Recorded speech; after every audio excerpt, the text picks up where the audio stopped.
tenir informés, c'est notre cheval de bataille. Mesdames et messieurs, bienvenue à cette grande édition du journal.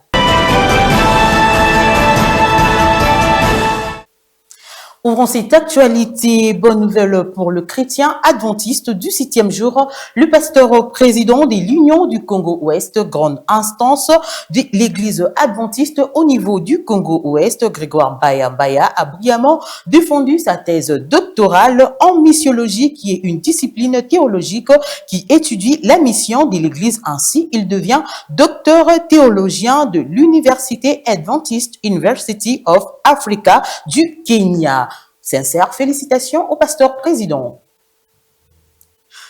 Changeons de contexte pour parler de l'organisation non gouvernementale ADRA, poursuivant son engagement en faveur de la lutte contre la pauvreté et du développement communautaire. L'ONG humanitaire chrétienne ADRA intensifie ses actions en RDC. Après un état à Kinshasa, son président Paolo Lopez s'est rendu à Chikapa au Kasaï afin de renforcer le suivi de projets humanitaires et évaluer le besoin communautaire local. Cette mission traduit la volonté de rapprocher l'aide de populations vulnérables et d'assurer une réponse plutôt durable aux défis sociaux sur terrain. On l'écoute.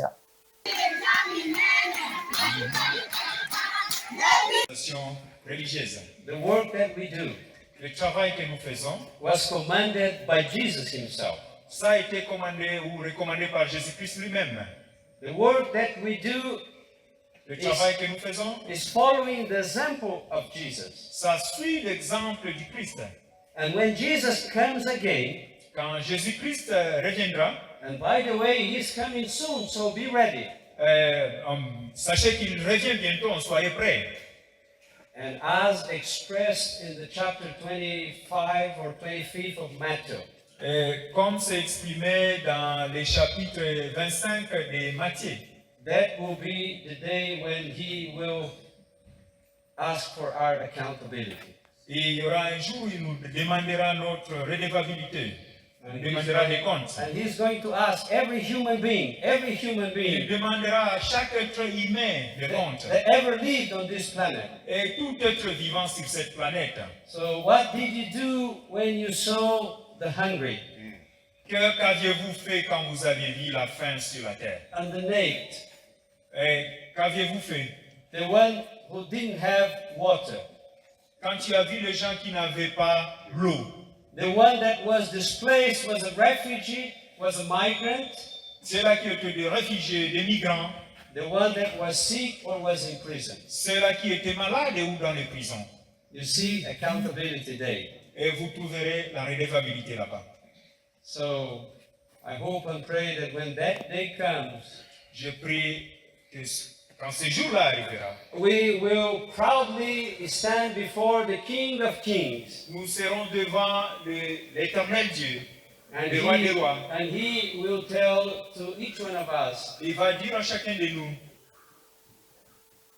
Toujours dans les mêmes contextes, dans les cadres de la poursuite de l'émission humanitaire menée à Chikapa, au Kasaï, la délégation de l'organisation non gouvernementale ADRA, conduite par son président Paolo Lopez, a également bénéficié de la présence du coordonnateur du média adventiste de Kinshasa, le pasteur Jean-Pierre Mulumba Chimanga. Cette stratégie vise à renforcer l'impact des actions des terrains et à mieux coordonner la communication autour des interventions humanitaire. Joint par la rédaction Hope Channel RDC, il a souligné l'importance capitale de cette mission pour la communauté vulnérable du Kasaï.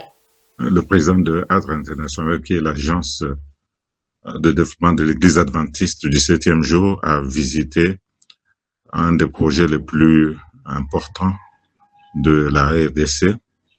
Ce projet se tient dans le Kasaï, dans la province du Kasaï. Et là, nous avons plusieurs projets, plusieurs petits projets dans le grand projet que ADRA a visité. Le président de l'agence de développement adventiste a été un grand projet de beaucoup de millions de la part des États-Unis. Et c'est financé par le gouvernement des États-Unis directement, donné à l'agence de développement ADRA. Et nous avons là divers projets, divers aspects du projet. Par exemple, il y a des projets d'agriculture où là, on est en train de planter du manioc et du maïs comme moyen de résilience pour ces communautés qui avaient été endeuillées par les événements de Kamwina Nsapu. Il y a beaucoup de veuves parce que les maris ont été tués pendant cet événement. Les femmes sont restées seules. Alors, on apprend à ces femmes comment cultiver du manioc, comment cultiver du maïs pour se prendre en charge. Et le projet a eu beaucoup de succès parce que ils ont récolté beaucoup de manioc. Ils vont bientôt récolter le maïs aussi. C'est une très bonne chose que ADRA est en train de faire parce qu'il est en train de montrer à cette population comment se prendre en charge en temps de difficulté. Et il y a aussi des projets de pisciculture. Il y a donc ça c'est pour les hommes généralement, quelques femmes aussi, mais la plupart d'hommes sont ceux qui travaillent sur la pisciculture et ils sont en train de cultiver le tilapia et ce sont des quantités énormes de tilapia, beaucoup de fish pond où on trouve qu'il y a beaucoup de poissons. Ils vont vendre ces poissons, ils vont aussi les manger et ils vont se mettre en coopérative pour que plus tard, ils puissent créer un moyen de survie pour non seulement utiliser le poisson à Camonia, mais Restons toujours dans les contextes de l'Église, changeons des chapitres pour parler des One Voice 27, présentés au siège de l'Église adventiste du 7e jour par des responsables de l'Église mondiale. Le projet Une Voix 2027 continue de susciter l'intérêt au sein de la communauté adventiste. Cette initiative vise à mobiliser le média, les évangélistes ainsi que les différentes personnalités de l'Église autour d'un même engagement missionnaire. Elle s'inscrit ainsi dans la performance de l'année 2027 qui marquera le demi-ans du baptême et de l'onction de Jésus-Christ. À travers cette démarche, l'Église attend coordonner ses actions et parler d'une seule voix afin de renforcer l'annonce de l'Évangile à l'échelle mondiale. Suivez. Nous avons demandé à certains de nos dirigeants ce que nous pouvons attendre de cet événement d'évangélisation mondiale. Une Voix 27 est un appel à notre famille adventiste pour s'unir au même moment dans le partage de notre espoir en Jésus.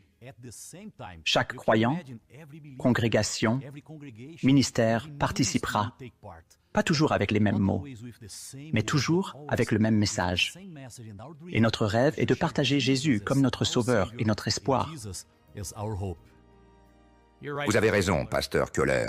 Imaginez la puissance de ce moment. Des millions de voix dans chaque langue et culture, proclamant tout le Christ. Apocalypse 14:6 dit « Je vis un autre ange qui volait au milieu du ciel. Il avait une bonne nouvelle éternelle à annoncer aux habitants de la terre, à toute nation, tribu, langue et peuple. » C'est ce dont il s'agit dans Une Voix 27. Rick, c'est ce qui le rend si excitant. En septembre 2027, chaque média adventiste, église locale et croyant dans le monde entier, partageant tous ensemble le message des trois anges. Un membre au Brésil, une église au Kenya, un petit groupe en Mongolie. Différentes voix et approches, mais une famille parlant d'une seule voix d'espérance. Parce que si vous regardez autour de vous, tout le monde a besoin d'espérance. Tout le monde a besoin de Jésus. Nous sommes une église pleine d'espérance dans un Sauveur qui vient bientôt. Et nous devons les amener à cette espérance, parce que l'espérance commence ici. Ensuite, chère famille, nous parlerons de la façon dont Dieu concrétise cette vision avec Jim Howard. Bienvenue Jim. Comment le Seigneur fait-il cela ? Ça n'a pas commencé dans une salle de réunion, mais lors de réunions de prière, dans des conversations où notre peuple disait « Et si nous travaillions tous ensemble ?» Hope Channel planifiait déjà un événement d'évangélisation médiatique mondiale pour 2027, tout comme les ministères personnels et l'association pastorale. Il ne s'agit donc pas simplement d'un programme, c'est un mouvement auquel nous invitons tout le monde à se joindre. Septembre 2027. Qu'est-ce qui rend ce moment si spécial, pasteur Finley ? C'est quelque chose de spécial chaque fois que j'y pense. 2027, ça fait 2000 ans depuis le baptême de Jésus-Christ, depuis le moment où le ciel s'est ouvert Et le Père a dit, « Celui-ci est mon Fils. » Au Kasaï, le pasteur président de l'association du Kasaï central, instance de la mission du chant de l'église adventiste du 7e jour, Joseph Wayawissa, a effectué ce samedi 25 avril 2026 une visite pastorale à l'église adventiste d'Indécha-Mer dans les districts d'Indécha, placé sous la responsabilité du pasteur Emery Béa Koutouaya. Cette mission spirituelle marquée par des moments de communion, d'encadrement et d'encouragement des fidèles a été immortalisée en images commentées par la cellule de communication de l'association du Kasaï central. Implantée depuis 1970 dans les districts d'Indécha, l'église adventiste d'Indécha-Mer, dirigée par le pasteur Emery Béa Koutouaya, a vécu un moment particulier ce samedi 25 avril 2026.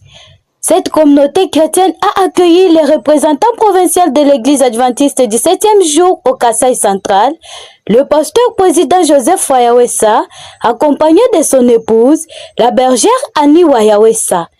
Le numéro 1 de l'association du Kasaï centre a été chaleureusement reçu par les jeunes de l'église dans une ambiance d'empreinte de joie et de ferveur. La cérémonie a débuté par des chants de louanges exécutés par la chorale, marquant ainsi l'ouverture de ces moments spirituels. S'en est suivi la prédication du pasteur Joseph Wayawissa, centrée sur le cœur, avec un appel fort adressé aux fidèles à cultiver l'amour.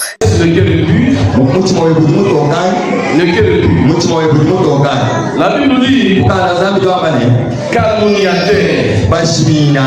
la visite s'est clôturée par un séminaire animé conjointement par le pasteur président et son épouse, offrant aux participants un temps d'enseignement et d'échanges enrichissants. Autre chose, après l'église à l'ouverture des états généraux de postes de télécommunications qui s'est tenue en date du 27 au 29 mars 2026 au Centre culturel et artistique de pays d'Afrique centrale, le président de la République démocratique du Congo, Félix-Antoine Tshisekedi Tshilombo, a insisté sur la nécessité pour l'État de mieux maîtriser ses réseaux et sécuriser ses infrastructures, appelant ainsi à une réforme fondée sur un diagnostic sans complaisance, une feuille de route opérationnelle et un cadre permanent des coordinations. Aucun État sérieux ne peut négliger l'architecture de ses communications, la maîtrise de ses réseaux et la sécurisation de ses infrastructures critiques. Moderniser les postes et les télécommunications, ce n'est pas seulement réformer un secteur, c'est préparer la croissance, c'est élargir les opportunités, c'est renforcer la souveraineté, c'est mieux intégrer la nation, c'est donner à la République démocratique du Congo les moyens d'être pleinement actrice de son siècle. Sur cette conviction, je déclare ouverts les états généraux des postes et télécommunications. Que Dieu bénisse la République démocratique du Congo et son peuple. Je vous remercie. La première ministre de la République démocratique du Congo, Judith Suminwa Tuluka, a lancé ce mardi 28 avril 2026 les travaux de segments politiques de haut niveau sur le financement durable de l'éducation et de la gouvernance, une formation en présence de membres du gouvernement, de partenaires techniques et financiers ainsi que des experts du secteur éducatif. À cette occasion, la ministre de l'Éducation nationale et Nouvelle Citoyenneté, Madame Raissa Malou, a rappelé que le financement de l'éducation doit être considéré comme un investissement stratégique pour l'avenir des enfants et du développement de la RDC. Au nom du gouvernement, je lance ce segment politique de haut niveau et je vous invite à faire de ces échanges un moment d'engagement concret au service de la jeunesse congolaise et de l'avenir de notre nation. Une nation ne prépare pas son avenir seulement par les intentions qu'elle proclame. Elle le prépare par les choix qu'elle assume pour son école, pour ses enseignants et pour sa jeunesse. C'est le sens de ce segment politique de haut niveau consacré au financement durable de l'éducation et de la formation en République démocratique du Congo. Ce processus a mobilisé les 4 ministères du groupe thématique éducation. L'éducation nationale et nouvelle citoyenneté, l'enseignement supérieur universitaire, recherche scientifique et innovation, la formation professionnelle, ainsi que les affaires sociales, actions humanitaires et solidarité nationale. Je prends ainsi la parole au nom de l'ensemble de mes collègues pour introduire les enjeux qui fondent nos échanges de ce jour. Les travaux techniques ont permis de poser un diagnostic lucide. Ils ont identifié les acquis à consolider, les fragilités à corriger et les priorités à inscrire dans la prochaine étape de notre action sectorielle. Notre pays a engagé, sous l'impulsion de son Excellence, Monsieur le Président de la République, Félix-Antoine Tshisekedi Tshilombo, une réforme majeure. La gratuité de l'enseignement primaire dans les établissements publics. Cette politique a transformé le rapport des familles à l'école. Elle a réduit une barrière financière majeure. Elle a permis à des millions d'enfants d'accéder à l'éducation.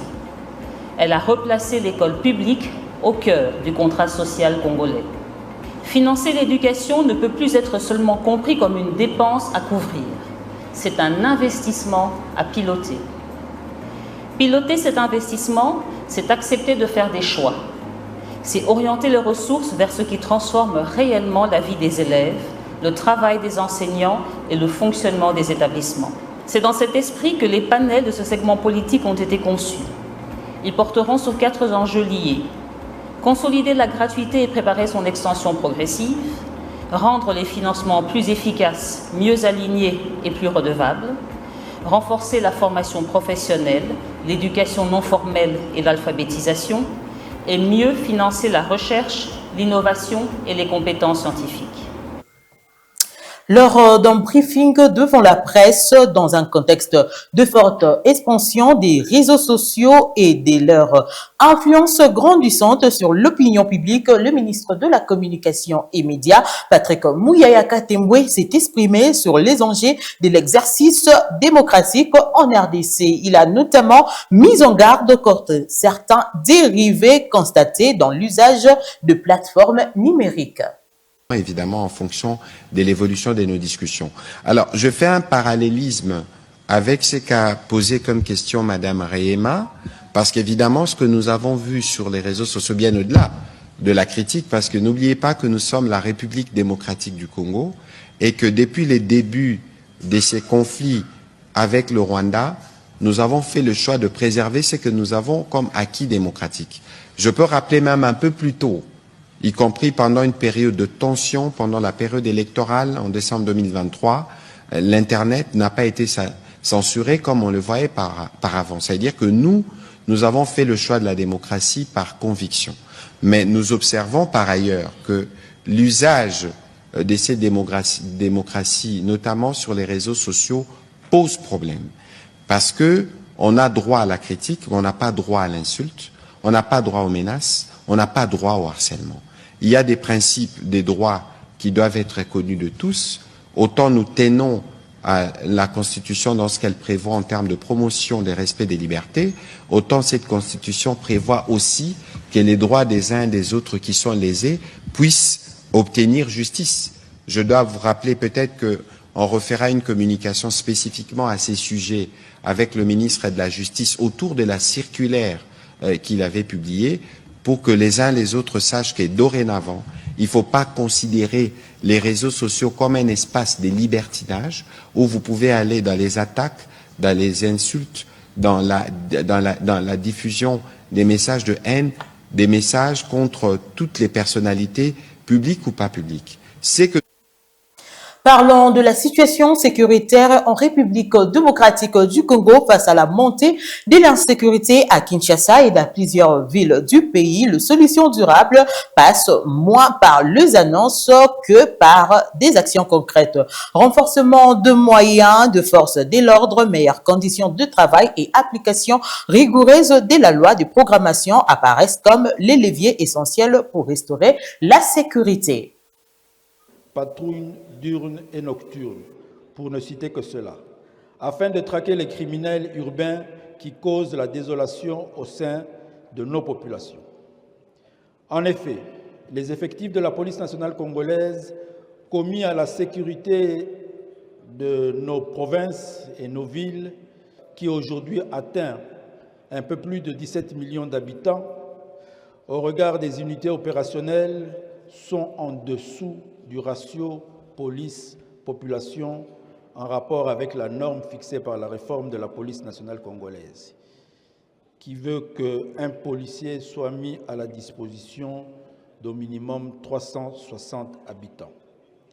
Voilà pourquoi la loi de programmation de la mise en œuvre de la réforme de la police dans son axe formation a prévu le recrutement et la formation de 90 000 policiers pour les 5 prochaines années, en comptant l'an 2026, tout en renforçant la capacité des autres policiers existants.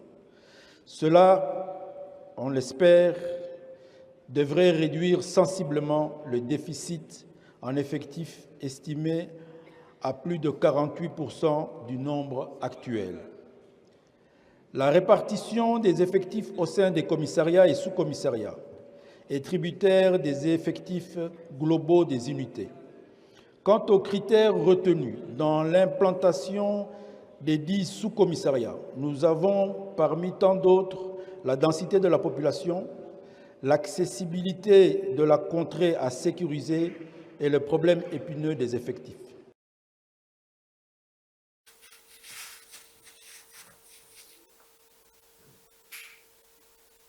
Rendons-nous en province dans le Katanga. La salle de spectacle du gouvernement provincial du Lualaba a accueilli ce mardi 28 avril 2026 la célébration de la journée mondiale du livre et du droit d'auteur placée sous la présidence du ministre provincial de la culture et arts Simo Tania Musangu Saïza autour de l'éveil de la conscience et de la promotion du livre. Un extrait choisi par Claude Kaja.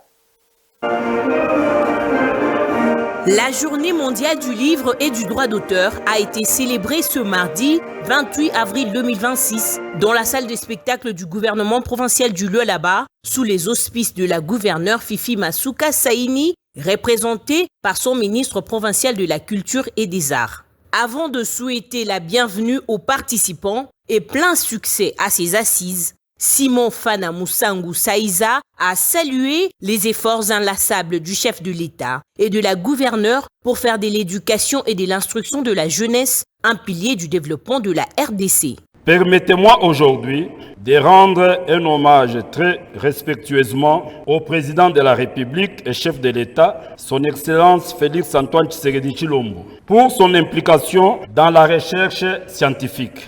Notre profonde gratitude va également à son Excellence Fifi Masuka Saini, gouverneur de la province du Lualaba, pour l'intérêt particulier qu'elle porte à la promotion de la culture dans sa complexité dans notre chère province du Lualaba. La lecture pour notre jeunesse est le premier laboratoire où l'on expérimente le monde sans quitter sa chaise. Dans une province comme la nôtre, où les défis éducatifs restent réels, un livre qui circule, c'est un maître qui voyage. Un enfant qui lit par jour rencontre des mots par an. C'est aussi l'occasion de comprendre, de rêver, de construire son vocabulaire et sa pensée. Je souhaite...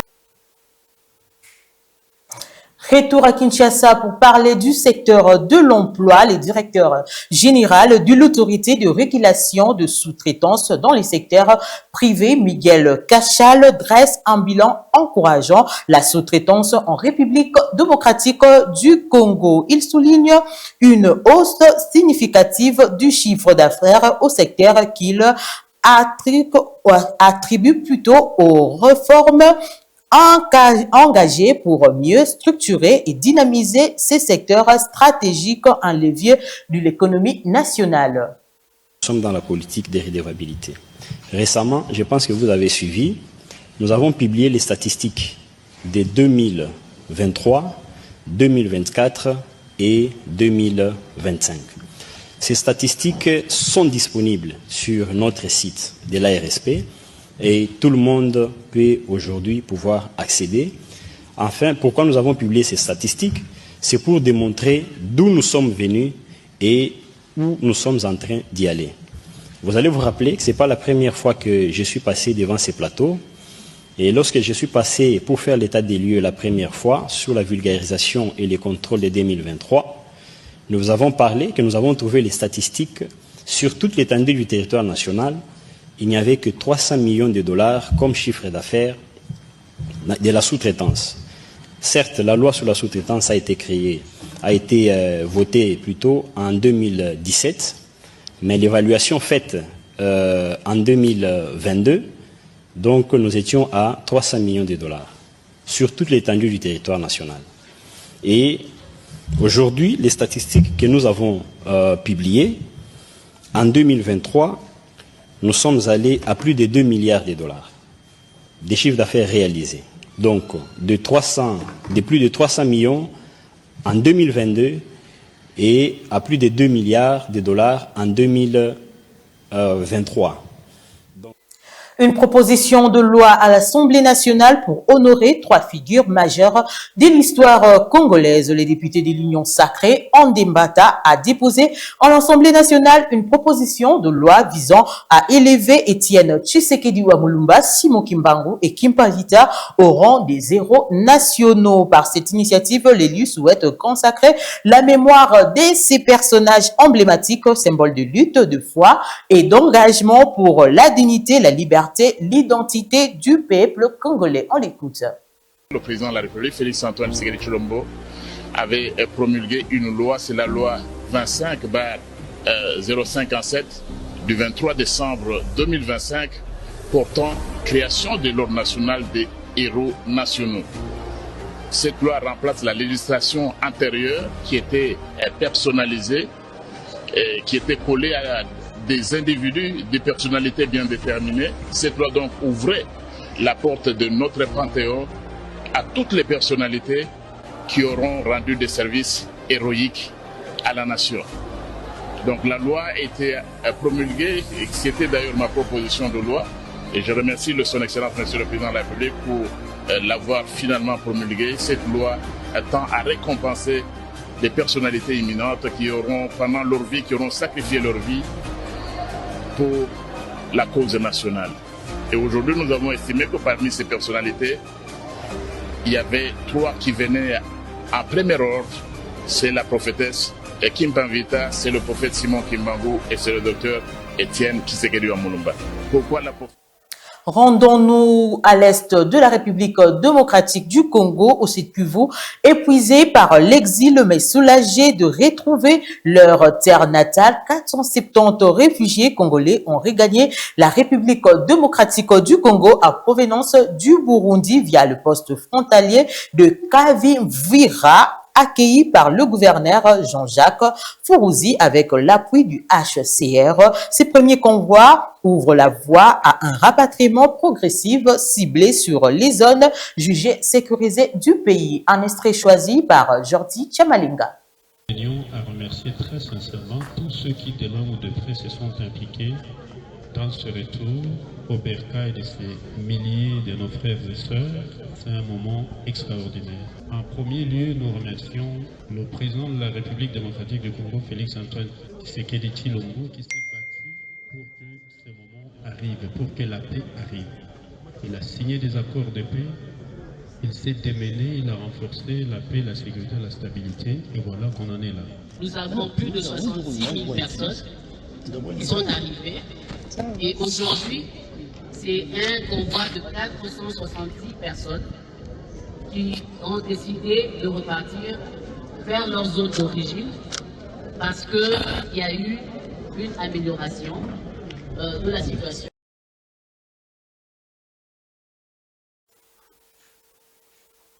Retour à Kinshasa pour parler du secteur éducatif. La ministre de l'Enseignement supérieur, universitaire, recherche scientifique et innovation, le professeur Marie-Thérèse Sombo, a signé ce mardi 28 avril 2026 à Kinshasa avec la ministre le ministre de la Santé publique, Hygiène et Prévoyance sociale, un arrêté interministériel portant création d'un cadre permanent des concertations visant à harmoniser la formation dans les secteurs de la santé. Partenariat avec le ministère de la Santé publique, Hygiène et Prévoyance sociale, le ministère de l'Enseignement supérieur universitaire, Recherche scientifique et innovation, par le biais de sa patronne, son Excellence Marie-Thérèse Sombo Safiane, a procédé à la signature d'un arrêté ministériel portant création du cadre permanent de concertation pour l'harmonisation de la formation de base ainsi que de la formation spécialisée et de la mutualisation des hyperspécialités de la matinée de ce mardi 28 avril 2026 au fleuve Congo. Cette juxtaposition de ministères vise à consolider une gouvernance moderne fondée sur l'intégration des politiques sectorielles, la cohésion de l'action publique ainsi que l'efficacité des réponses apportées aux besoins fondamentaux de la population. Il me choisit l'insigne honneur de prendre la parole en ce jour solennel consacré à la signature de l'arrêté ministériel instituant les cadres permanents des concertations entre le ministère de la Santé publique, Hygiène et Prévoyance sociale et le ministère de l'Enseignement supérieur universitaire, Recherche scientifique et innovation. Cet acte réglementaire majeur n'est pas une simple formalité de l'administration publique. Il marque une étape décisive dans la consolidation d'une gouvernance moderne fondée sur l'intégration des politiques sectorielles, la cohérence de l'action publique et l'efficacité des réponses apportées aux besoins fondamentaux de notre population. À noter que ce cadre permanent de concertation aligne des résultats attendus, notamment l'augmentation palpable du nombre de spécialistes, l'amélioration et la modernisation de la qualité des soins, la réduction des évacuations sanitaires, l'accès équitable aux soins spécialisés et le renforcement du système de santé. Et pour clore cette grande édition d'information à Kinshasa, la santé mentale, pourtant essentielle à la performance professionnelle, suscite une vive inquiétude. Le docteur Emmanuel Epengue, neuropsychiatre au Programme national de santé mentale, alerte sur une réalité souvent sous-estimée, aggravée par la pression urbaine, les embouteillages chroniques et les difficultés d'accès aux services des bases. Il peut y avoir plusieurs facteurs qui puissent contribuer à pouvoir augmenter la charge de stress qui peut toucher notre fonctionnement intellectuel. Lorsque nous avons des difficultés d'accès à l'eau, difficultés d'accès à l'électricité, les embouteillages, cela peut entraîner un stress important. Et un stress important qui n'est pas bien géré, à la longue, peut entraîner de difficultés dans le fonctionnement intellectuel et particulièrement dans la mémoire, qui peut être touchée et faire qu'avec le temps, ne prenons pas des décisions adéquates en fonction des différentes informations et situations complexes dans lesquelles nous pouvons être confrontés. Certaines études nous parlent déjà de près de 90% des personnes qui peuvent présenter un problème de santé mentale dans la population quinoise. Il est important de se faire dépister. Parce qu'une personne qui présente un trouble mental n'est pas toujours conscient que ses agissements, son comportement est lié au fait qu'il présente un trouble de santé mentale. C'est par cet élément de santé, un propos recueilli par Arthur Moulumba, que nous mettons un terme à cette grande édition du journal. Si vous aviez apprécié, dites un grand merci à Richard Kapoukou qui a assuré la technique, Benoît Lumamba et derrière la caméra, il y avait Leader Kelenda et ce journal a connu les concours rédactionnels de Claude Kaja. C'était pour moi un plaisir de vous servir. Au revoir et à la prochaine édition. Merci.